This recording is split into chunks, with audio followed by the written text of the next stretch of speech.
गई इंदिये सुकाये, जोगे वेदे कसाय नाणेय, संजम दंसन लेसा, भविया सम्मत सन्नी आहारे, गुणजीवा पज्जती, पाना सन्नाय मग्गणा ओय, उव ओगो वियकमसो, विसम तु परुवणा बणिया, झाणाविय पज्जाविय, जाय कुलकोडी संजू आसव्वे, गहनादियेण भणिया, कमेन 24 ठाणाणी.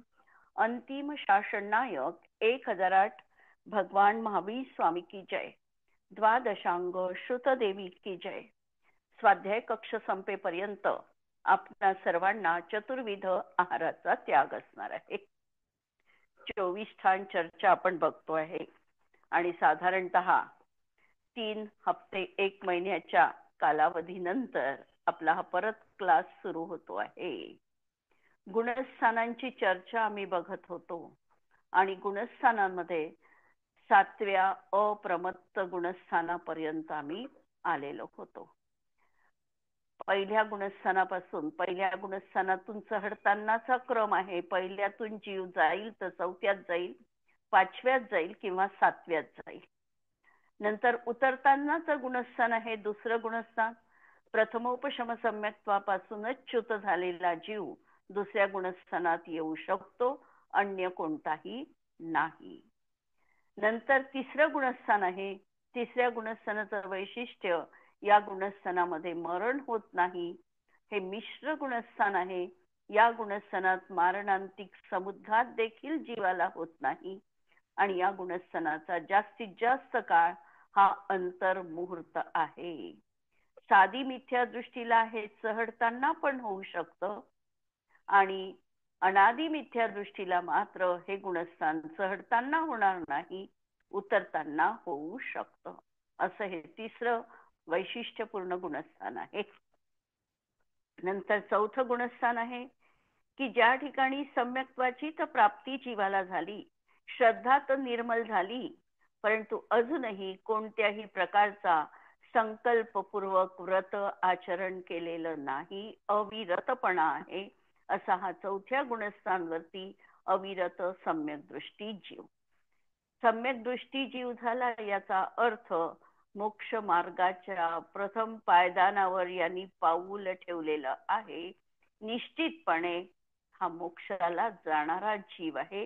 याच्या पर्यायीमध्ये रत्नत्रयाची प्रगटता पूर्ण होण्याचं सामर्थ्य विद्यमान आहे आणि अर्धपुद्गल परावर्तन कालामध्ये हा निश्चितपणे मोक्षाला जाणार आहे. चौथ्या गुणस्थानाचा काळ हा खूप मोठा पण असू शकतो. कदाचित अंतर्मुहूर्तात तो 5व्याही गुणस्थानामध्ये जाऊ शकतो. 5वं गुणस्थान देश विरत रूपाचं आहे.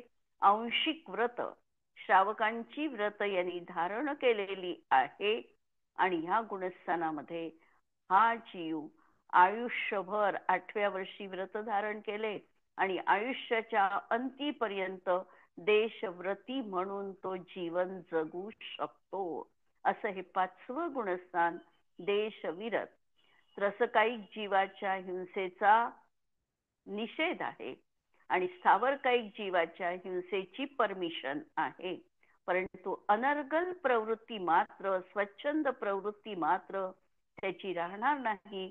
प्रत्येक क्रिया त्याची फुकून प्रासूक केलेली क्रिया त्याची 5व्याही गुणस्थानात असणार आहे. असा हा देश विरत असणारा गुणस्थानवरती 5व्या गुणस्थानवरती. आणि याची खूप बहुविधता आहे. पहिल्या प्रतिमेपासून किंवा अनुव्रतापासून 11व्या प्रतिमेपर्यंत वेगवेगळ्या दर्जाची भूमिका या गुणस्थानात आम्हाला पाहायला मिळते. त्यानंतर 6वं गुणस्थान आम्ही बघितलेलं होतं, जे मुनिपदाचं गुणस्थान आहे. पण हे गुणस्थान चढताना होत नाही, उतरताना होतं.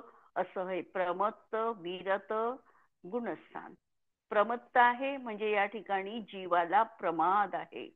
प्रमादाचे भेद सांगताना 15 प्रकारचा प्रमाद सांगितलेला आहे.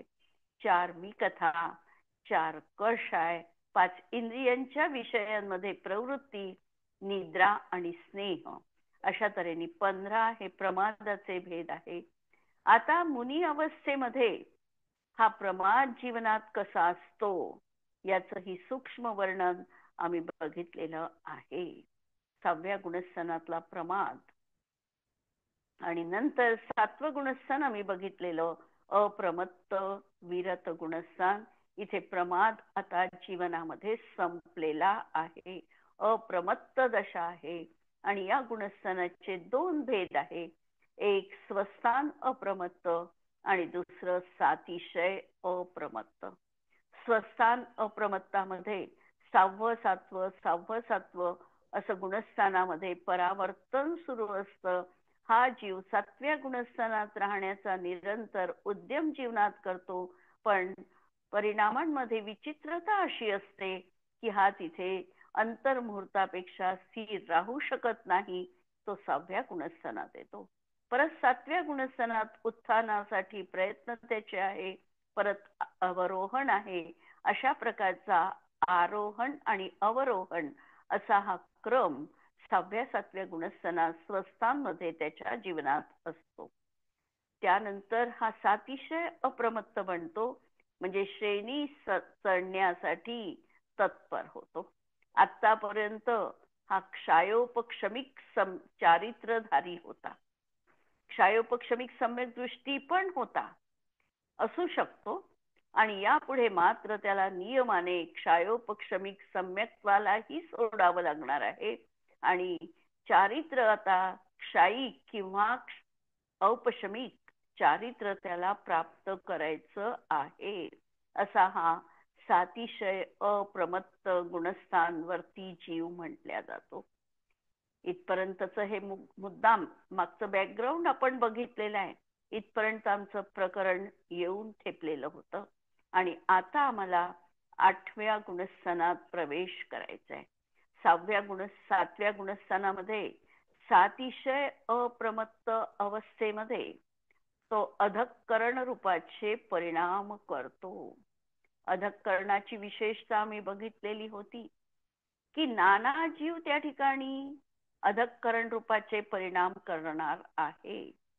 त्या एक समयवर्ती जीवाचे परिणाम समान किंवा असमान असू शकतात आणि भिन्न समयवर्ती जीवाचे परिणाम पण समान किंवा असमान असू शकतात.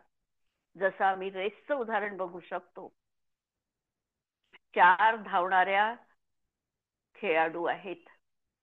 4ही जणींनी एकदम सुरुवातही करू शकतात किंवा कदाचित पुढे मागे ते सुरुवात करू शकतात. पुढे मागे सुरुवात केल्यानंतर देखील मागची मुलगी रेसमध्ये पुढे जाऊ शकते. अशा प्रकारची परिस्थिती जिथे दिसते ते अधःकरण रूपाचे परिणाम आहे. मागून येऊन समोर जाऊ शकतो अशी शक्यता ज्या ठिकाणी आहे त्या परिणामांना अधःकरण रूपाचे परिणाम म्हटलेले आहे. म्हणून एक समयवर्ती जर जीव नानाविध जीव पाहिले तर त्यांच्याही परिणामात समानता असू शकते किंवा असमानता असू शकते आणि नाना समयवर्ती जीवाचे परिणाम देखील समान असू शकतात किंवा असमान असू शकतात. जीवाचे एकूण परिणाम अधःकरणामध्ये असंख्यात लोक प्रमाण आहे. उदाहरण देताना 16 समयाचं उदाहरण दिलेलं आहे, पण 16 समय केवळ उदाहरणा दाखल आहे. परिणाम किती किंवा समय किती, तर समय हा अंतर्मुहूर्त आणि परिणाम किती, तर असंख्यात लोक प्रमाण. 3072 परिणाम एकूण सांगितलेले आहे. हे तर उदाहरणासाठी सांगितले, परंतु तसे प्रमाण बघितले, परिणाम बघितले तर असंख्यात लोक प्रमाण परिणाम आहे आणि मागचा आणि पुढचा समान समयवर्ती असू शकतो. म्हणून त्या ठिकाणी अशा प्रकारची परिणामांची जाती म्हटल्या गेलेली आहे की त्याला अहिगती म्हटलं. अहिगती याचा अर्थ की सापाची जशी तिरपी चाल असते त्याप्रमाणे या परिणामांची गती असते, म्हणून त्याला अहिगती म्हटलेलं आहे. या ठिकाणी गट पाडून अनुकृष्टी रचना देखील केल्या गेलेली आहे. तर अशी ही परिणामांमध्ये अधःकरणाच्या वैशिष्ट्यपूर्ण रचना आपण इतकी डिटेल मध्ये जरी बघितली नाही तरी ठोकळ मानाने आपण याचं स्वरूप बघितलं. आणि इथे 4 विशेषता होतात. की पहिली विशेषता ही होते की प्रति समय जीवाचे परिणाम हे विशुद्ध विशुद्ध होत जातात. मागच्या समयापेक्षा पुढच्या समयात परिणाम विशुद्ध होत जातो. आता गाडी रिव्हर्स येत नाही, तो पुढेच जाणार आहे. म्हणजे प्रति समय विशुद्ध परिणाम पहिली विशेषता. दुसरी, बंधापसरणाची प्रक्रिया घडते. म्हणजे नवीन येणारा जो कर्मबंध आहे त्याची कर्मबंधामध्ये स्थिती कमी कमी बांधतो. स्थिती कमी बांधण्यात फायदा हा आहे की कर्मस्थिती कमी असेल तर त्याला ते कमी काळ भोगावं लागेल. म्हणून स्थिती बंधापसरण. नंतर अनुभागाचं देखील बंधापसरण होतं. स्थितीबंध आणि अनुभाग बंधासाठी दोन्हीसाठी आम्ही उदाहरण अनुभाग बंधासाठी उदाहरण बघितलेलं होतं. पाप प्रकृतीचा अनुभाग, पुण्य प्रकृतीचा अनुभाग आणि घातिया कर्माचा पाप प्रकृतीचा अनुभाग. 3 प्रकारचे दृष्टांत थोडं रिव्हर्स केल्यानंतर आम्हाला लक्षात येईल की हे दृष्टांत आम्ही बघितलेले आहे. अघाती मधला पाप कर्माचा अनुभाग सांगताना निंब कांजी विष हलाहल रूपाचा सांगितला. अघाती कर्मामध्येच पुण्य प्रकृती असा भेद आहे. कारण घाती कर्मामध्ये पुण्य पाप हा भेदच नाही. घाती कर्माच्या एकूण 47 प्रकृती आहे, उत्तर प्रकृती. आणि त्या 47च्या 47 प्रकृती या संपूर्णतः पाप प्रकृती आहे. पाप आणि पुण्य हा भेद जो प्रकृतीमध्ये पडणार आहे तो अघाती कर्मात पडणार आहे. म्हणून अघाती कर्मात लावताना निंब कांजी विष हलाहल रूपाचा. नंतर पुण्य प्रकृतीचा गुळ साखर खडीसाखर अमृत रूपाचा. आणि घाती कर्माचा जो पाप प्रकृतीचा अनुभाग सांगितला त्यासाठी दृष्टांत दिला लता दारू अस्थी आणि शैल रूपाचा. तर आता जो अधःकरणात परिणाम करणारा जीव आहे त्याला हा पाप प्रकृतीचा बंध घाती कर्मातला असेल किंवा अघाती कर्माचा असेल, दोन्ही ठिकाणचा बंध हा द्विस्थानगत होतो आहे. स्थितीबंध हा त्याचा आता अंतकोडा कोडी प्रमाणापेक्षा जास्त होत नाही. स्थितीबंधापसरण केलं आणि स्थितीबंधापसरण या सगळ्या कर्म प्रकृतीमध्ये केलं. पाप प्रकृतीतही केलं आणि पुण्य प्रकृतीतही केलं. अनुभाग मध्ये पाप प्रकृतीचा अनुभाग घटवला पण पुण्य प्रकृतीचा अनुभाग मात्र वाढलेला आहे.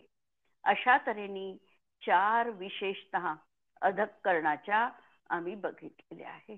आता हा जीव अधःकरण परिणाम संपल्यानंतर तो विशिष्ट कालावधी अंतर्मुहूर्तापर्यंत त्या परिणामांमध्ये राहिल्यानंतर उदाहरणासाठी 16 समय घेतलेले आहे. त्यानंतर हा अपूर्व करण गुणस्थानात प्रवेश करतो. हे 8वं गुणस्थान आहे, अपूर्व करण. नावच त्या ठिकाणी सांगितले. अ म्हणजे नाही, पूर्व म्हणजे पूर्वी, करण म्हणजे परिणाम. पूर्वी कधीही झाले नव्हते असे अपूर्व परिणाम होणं याचं नाव आहे अपूर्व करण गुणस्थान. या गुणस्थानामध्ये किंवा या परिणामांमध्ये करण परिणाम तर अनेक वेळा होतात पण हे गुणस्थान आता चारित्र्य प्राप्तीसाठी उद्यम करणारा जे मुनिराज आहे त्यांना हे गुणस्थान 8वं प्राप्त करणार आहे अधःकरण रूपाचे परिणाम केल्यानंतर. आणि या 8व्या गुणस्थानाची काही वैशिष्ट्ये आहे. ही वैशिष्ट्य कोणती? तर 8व्या गुणस्थानामध्ये त्याला सांगितलं की अधःकरण प्रवृत्त म्हणजे 7व्या गुणस्थानाचा अंतर्मुहूर्त काल पूर्ण केल्यानंतर प्रतिसमय अनंत गुणी विशुद्धीता प्राप्त करणाऱ्या परिणामांना अपूर्व करण गुणस्थान म्हटल्या जातं. आता मी प्रश्न एक तुम्हाला विचारते की अधःकरणामध्ये देखील प्रतिसमय जीवाचे परिणाम अपूर्वच होते. मागच्या समयात जो परिणाम झाला त्याच्यापेक्षा पुढच्या समयातला परिणाम हा अनंत गुणित विशुद्धतेला घेऊन होता. मग त्याला अपूर्वकरण म्हटलं नाही. आणि या गुणस्थानामध्ये अपूर्वकरण का म्हटल्या गेलं? उत्तर अपेक्षित आहे.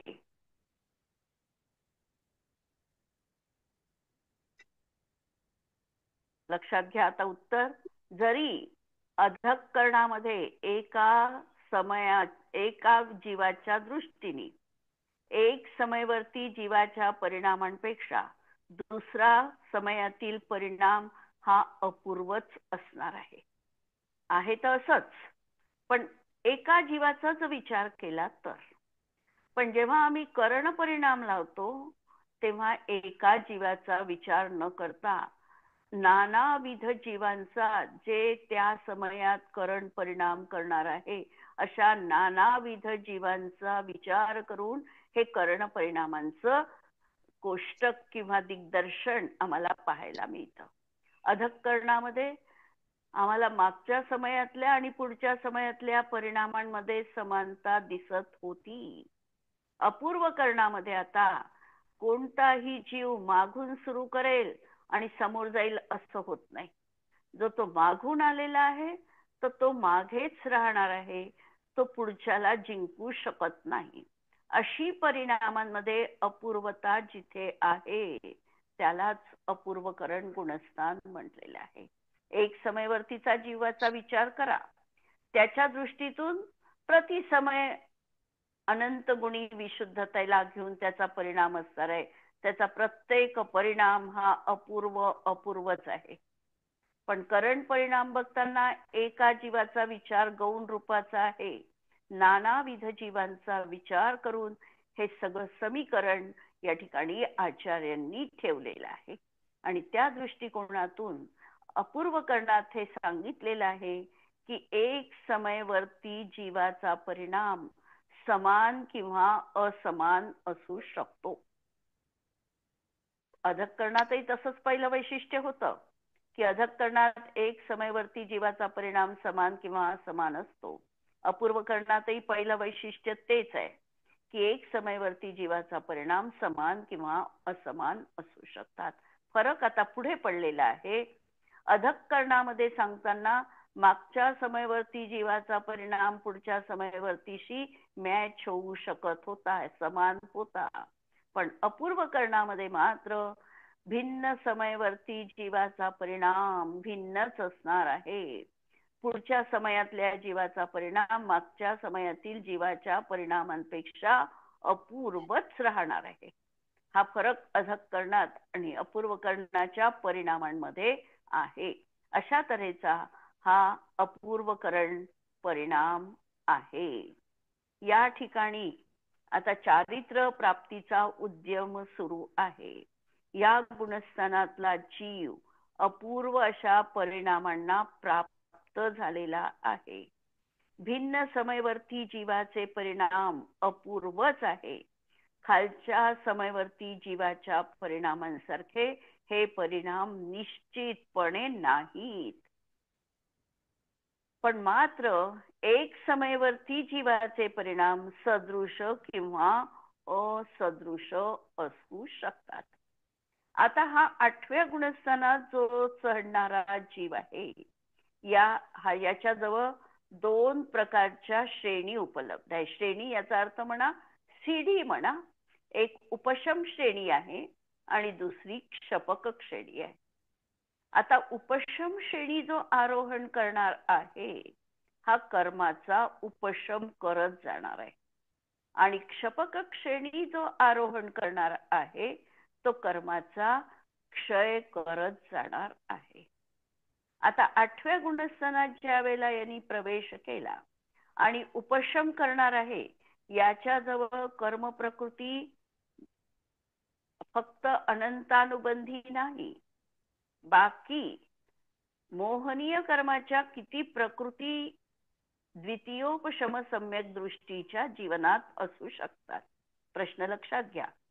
प्रश्न आहे, एखादा जीव सात्व्या गुणस्थानात द्वितीयोपशम सम्यक दृष्टी बनला, याच्या जीवनात मोहनीय कर्माच्या किती प्रकृती सत्तेत असू शकतात. तो द्वितीयोपशम सम्यक दृष्टी आहे आणि त्याच्याजवळ सत्व मोहनीय कर्माचं फक्त विचारते मी, किती असू शकतात.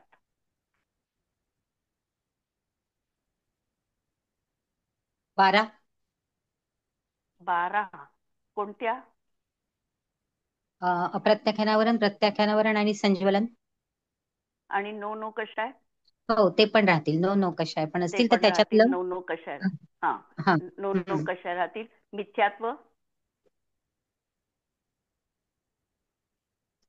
नाही, मिथ्यात्व नसेल. मिथ्यात्व आहे. द्वितीयोपशम सम्यक दृष्टी आहे ना, त्याच्यामुळे सत्तेत त्याच्या मिथ्यात्व आहे. मिथ्यात्व आहे, सम्यक मिथ्यात्व आहे आणि सम्यक प्रकृती पण त्याच्या सत्तेत आहे ना. द्वितीयोपशम क्षायिक बनला नाहीये, क्षायिक बनला नाही, पण त्याच्या सत्तेत ह्या 3 प्रकृती दर्शन मोहनीयाच्या असू शकतात. आणि चारित्र मोहनीयाची फक्त अनंतानुबंधी सत्तेत नाही. याचं कारण त्यांनी विसंयोजना केली आहे. हा, अनंतानुबंधीची विसंयोजना केली, पण मोहनीयाच्या दर्शन मोहनीयाच्या 3ही प्रकृती उपशमित केलेल्या आहे. त्याच्यामुळे 3ही प्रकृतीचं सत्व आहे आणि इकडे 12 आणि +9 अशा प्रकृतीचं सत्व आहे. म्हणजे 21, 22, 23 आणि 24, 25, 26, 27, हा 24 प्रकृतीचा सत्व मोहनीयाचं त्याच्या जीवनात आहे. आता त्याला उपशम करायचंय. आता उपशम करत असताना त्याच्याजवळ बाकीच्याही कर्म प्रकृती आहे, ज्ञानावरणाच्या आहे, दर्शनावरणाच्या आहे, बाकी नामकर्माच्या प्रकृती आहे. आता तो उपशम करेल 8व्या गुणस्थानात किंवा 9व्या, 8व्यात तर करत नाही उपशम, पण 9व्या गुणस्थानात उपशम करेल, तर तो किती प्रकृतींचा उपशम करणार आहे? संज्वलनच्या 4 सोडून बाकीच्या प्रकृतींचा, म्हणजे मोहनीय कर्माचा. नाम मोहनीय म्हणजे कशाचा उपशम? संज्वलनचाही पुढे होणार आहे, कारण 9व्यात नाही झाला तरी 10व्यात होणारच आहे. म्हणून तो फक्त यापैकी मोहनीय कर्माचाच उपशम करेल. म्हणजे ज्या 21 प्रकृती आहे, 3 तर आधीच उपशमित झालेले आहे, मिथ्यात्व, सम्यक मिथ्यात्व आणि सम्यक प्रकृती, या आधीच उपशम करून तो द्वितीयोपशम बनला. आता त्याच्या उदयात ज्या असणाऱ्या प्रकृती आहे, अप्रत्याख्यानावरण, प्रत्याख्यानावरण, संज्वलन आणि नो नो कषाय, यांचा तो 8 पासून 10 पर्यंत उपशम करणार आहे. तर 8व्या गुणस्थानात होत नाही उपशम, म्हणून 9व्या आणि 10व्या गुणस्थानात उपशम करून नंतर तो औपशमिक चारित्रधारी बनेल आणि त्याचं गुणस्थान त्यावेळेला होईल ते 11वं गुणस्थान होईल. आता जो क्षायिक सम्यक दृष्टी आहे, हा क्षायिक सम्यक दृष्टी क्षपक श्रेणी आरोहण करतो आहे.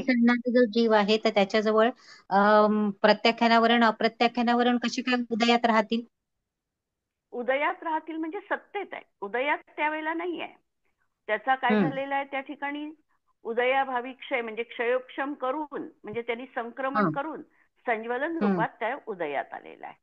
कारण अप्रत्याख्यानाचा उदय आधीच गेलेला आहे, प्रत्याख्यानाचा उदय आधीच गेलाय, म्हणजे सत्तेत त्याच्या आहे आणि संज्वलन रूपाचा उदय राहणार आहे. म्हणजे 8व्या गुणस्थानात त्याला ऍक्च्युअल मध्ये 4 संज्वलनापैकी पण एकाच संज्वलनाचा उदय राहणार आहे. कारण एकच उदय असतो, एका वेळी एकाचाच उदय राहणार आहे, म्हणून उदयात एकच राहणार आहे. आणि ह्या सगळ्या प्रकृती त्याच्या सत्तेत असणार आहे, पण त्याला उपशमित करावं लागतं. तिथे 9व्या गुणस्थानात उपशमित करावं लागतं, उदयामध्ये संज्वलन राहणार आहे. आणि ती पण एक अंतर्मुहूर्तापर्यंत एक राहते असं जर गृहीत धरलं तर एक प्रकृती उदयात राहील. पहिल्यांदा क्रोधानी चढला तर क्रोध राहील, मग क्रोधाचं मान मध्ये. आणि आपण जर डायरेक्ट तो म्हटलं लोभानी चढतो आहे श्रेणी, तर त्याचा लोभच शेवटपर्यंत उदयात राहील. थोडं ते आणखी वेगळं होऊन असं लोभच. म्हणून उदयात दाखवताना आता दोनच उदयात दाखवल्या जातात. एक तर संज्वलनचा लोभ दाखवायचा आणि दुसरं वेद एक, पुरुष वेद. हा कोणताही स्त्रीवेद असेल, नपुंसक वेद असेल, पुरुष वेद असेल, 3 वेदापैकी कोणताही एक वेद एका जीवाला त्यावेळेला उदयात असेल आणि बाकीचं त्याचं सगळं हे उपशमित करत तो जाईल, संक्रमण करीत जाईल काही प्रकृतींचं आणि काही प्रकृतींचं उपशम करीत तो श्रेणी आरोहण करणार आहे. आता दुसरा प्रश्न की आता जो क्षयिक सम्यक दृष्टी आहे, हा क्षयिक सम्यक दृष्टी याच्या जीवनात प्रथमतःच मोहनीयाच्या काही प्रकृतींचा, किती प्रकृतींचा क्षय केलेला आहे त्यांनी, क्षयिक सम्यक दृष्टी बनलेला आहे. अनंतानुबंधी 4 हा आणि दर्शन मोहनीयाच्या 3 दर्शन मोहनीयाच्या 3 अशा 7 प्रकृतींचा क्षय करून तो क्षयिक सम्यक दृष्टी बनलेला आहे. हा क्षयिक सम्यक दृष्टी याच्या समोर 2 ऑप्शन आहे. एक तर तो औपशमिक श्रेणी मांडू शकतो किंवा दुसरी क्षपक श्रेणी मांडू शकतो. औपशमिक वाला पण याच पद्धतीने जाईल, उपशम करतच जाईल, पण त्याला उपशम करताना आता अप्रत्याख्यानावरण, प्रत्याख्यानावरण, हास्यादी, परत एक वेद राहील उदयात आणि एक कषाय, अशा प्रकारे उपशम करत तो जाईल. आणि क्षयिक वाला मात्र कर्मांचा क्षय करत चढणार आहे. उपशम वाला फक्त मोहनीयाचा उपशम करेल आणि क्षापक श्रेणी म्हणजे क्षयिक श्रेणीने आरोहण करणारा जीव हा काही नाम कर्माच्या प्रकृतींचा देखील क्षय करून पुढे जाणार आहे. 9व्या गुणस्थानात 13 प्रकृतींचा, नामकर्माच्या प्रकृतींचा त्याला क्षय होतो. म्हणजे त्या ठिकाणी बंधविच्छुत्ती होते. उपशम श्रेणीमध्ये बंधविच्छुत्ती होते, पण क्षपक श्रेणीमध्ये ती सत्वातून काढून टाकल्या जाते, नष्ट केल्या जाते, म्हणजे तिचा क्षय केल्या जातो. असा या 2 श्रेणीत फरक पडून हा जीव 10व्यातून क्षपक श्रेणीवाला 12व्यात जातो आणि औपशमिक श्रेणीवाला क्षयिक सम्यक दृष्टी असेल तरीही 11व्या गुणस्थानात जाईल. अशा प्रकारे हे इथून प्रकरण आपल्याला थोडं वैशिष्ट्यपूर्ण रीतीने बघायचं आहे. इथपर्यंत क्लिअर?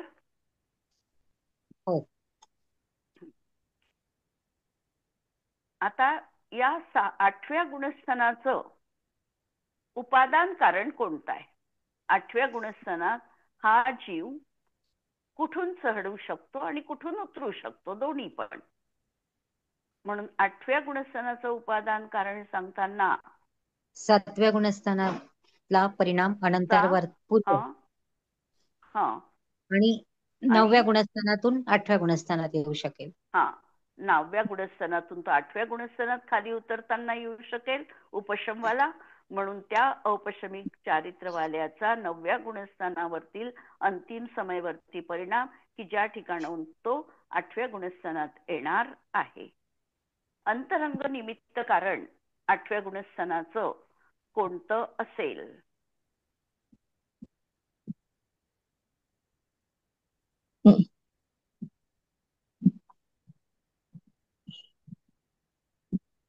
कर्माच्या संबंधात पाहायचं अंतरंग निमित्त कारण.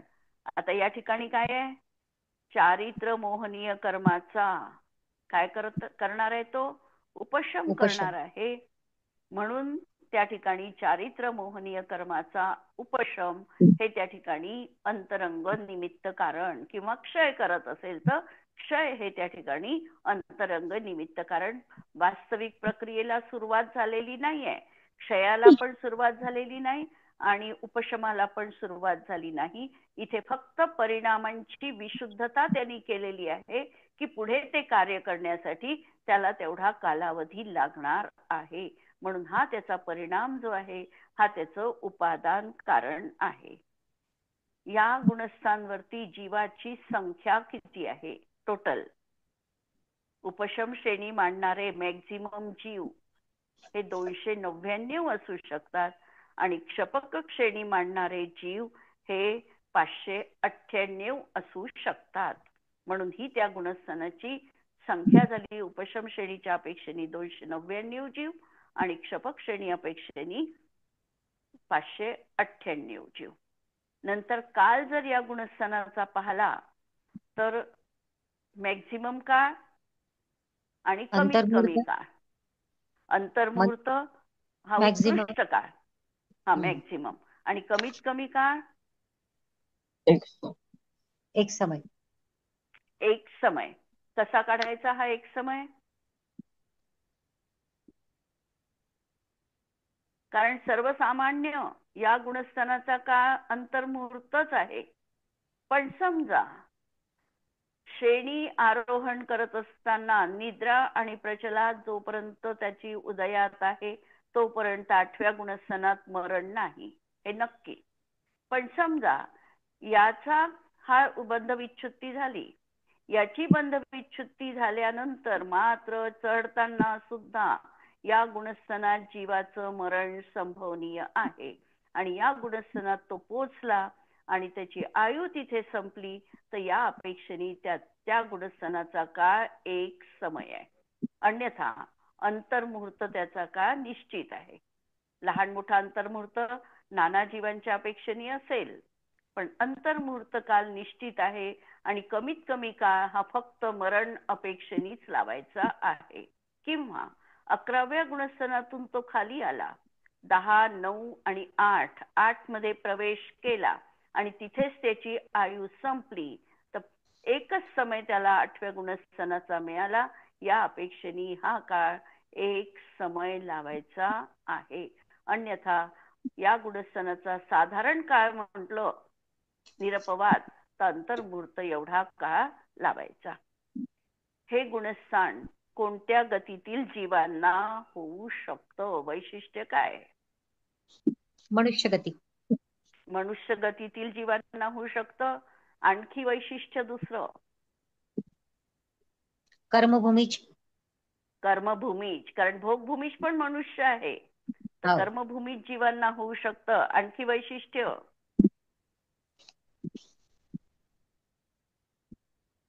पुरुषवेदी. चतुर्थ काळातच पुरुषवेदी, द्रव्य पुरुषवेदी पाहिजे. आणखी वैशिष्ट्य चतुर्थ काळातला जीव पाहिजे. 3 पहिले भोगभूमीच्या काळात होणार नाही, मुनिपद मिळणार नाही. आणि इकडे 5व्या काळापासून परत कर्मभूमी असेल तर त्या ठिकाणी श्रेणी आरोहण करू शकत नाही. 5व्या म्हणजे 5व्या काळात, 6व्या काळात. म्हणून चतुर्थ काळातलाच हा जीव पाहिजे जो श्रेणी आरोहण करणार आहे. किंवा एक तर विदेह क्षेत्रामधला पाहिजे की ज्या ठिकाणी श्रेणी आरोहण करू शकतो. अशा प्रकारे आपण इथपर्यंत पाहिलेलं आहे. 7व्या गुणस्थानाचा दुसरा भाग आता या काळात होणारच नाही असं म्हणायचं का? नाही, होणारच नाहीये कुणाला. म्हणून तर आणि त्यांचं संवहनही नसतं, कारण 3 उत्तम संवहन पाहिजे. आता हे पंचम काळात खालचे 3 निकृष्ट संवहन आहे. 3 निकृष्ट संवहनांनी हा जीव सातिशय अप्रमत्त बनू शकत नाही. स्वस्थांपर्यंतच ते जाऊ शकतात. श्रेणी नाही आरोहण करू शकत. बर, इथे थांबू आपण आज. जिनवाणी के ज्ञान ते तुझे लोकालोक, सो जिनवाणी मस्तक नमो सदा देत हूँ घोक.